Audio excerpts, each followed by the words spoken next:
Singapore, south Korea, Japan और चीन जैसे कई देश इस वक्त एक बहुत बड़ी समस्या से जूझ रहे हैं। इन देशों में तेजी से घटती फर्टिलिटी रेट ने इन्हें बूढ़ा देश बना दिया है। अब इनके अस्तित्व पर खतरा मंडराने की चिंता भी जोर पकड़ रही है। क्या दुनिया के नक्शे से गायब हो जाएगा सिंगापुर?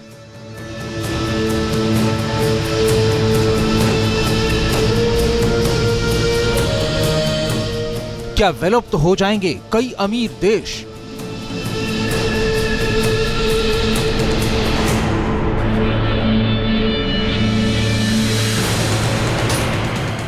एशिया के सबसे खूबसूरत माने जाने वाले देश और प्रमुख बिजनेस सेंटर सिंगापुर के बारे में एलन मस्क के एक ट्वीट के बाद ये बहस तेज हो गई है। दुनिया के मशहूर उद्योगपति एलन मस्क ने सिंगापुर को लेकर जो ट्वीट किया है उसमें उन्होंने लिखा है, सिंगापुर और कई दूसरे देश विलुप्त होने की कगार पर हैं। जिस पोस्ट को टैग करते हुए एलन मस्क ने चिंता जताई है उसमें इसकी वजहें भी शामिल हैं।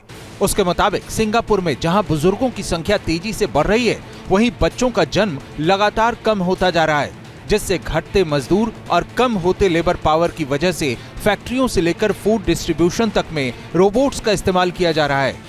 ऐसा होता रहा तो अगले कुछ दशकों में सिंगापुर में आने वाली पीढ़ियां नहीं बचेंगी। इसकी वजह है सिंगापुर में बेहद तेजी से घटती फर्टिलिटी रेट। वहां यह आंकड़ा 0.97 पर पहुंच गया है, जबकि जनसंख्या संतुलन बनाए रखने के लिए जरूरी आंकड़ा 2.1 के फर्टिलिटी रेट से ये काफी कम है।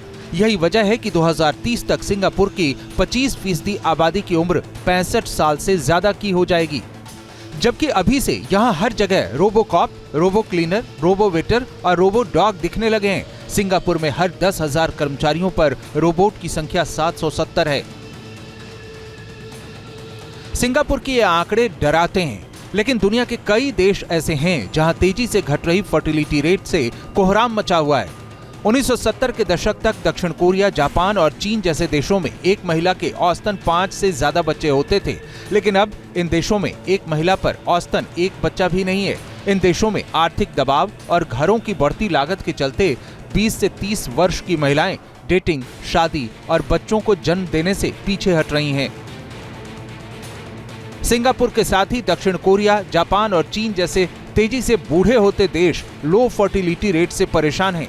दक्षिण कोरिया में ये दर 0.72 है, जो दुनिया में सबसे कम है।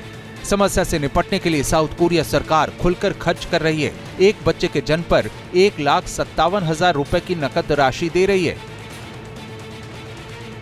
वहीं घटती आबादी से परेशान चीन की सरकार ने कॉलेजों में लव एजुकेशन शुरू करने का फैसला किया है। सरकार का मकसद युवाओं में प्रेम, शादी और बच्चे पैदा करने के प्रति बेहतर नजरिया विकसित करना है। चाहे सिंगापुर हो, साउथ कोरिया, जापान या चीन, दुनिया के इन देशों के लिए घटती प्रजनन दर और बढ़ती बुजुर्ग आबादी बड़ी आर्थिक और सामाजिक चुनौती बन गई है।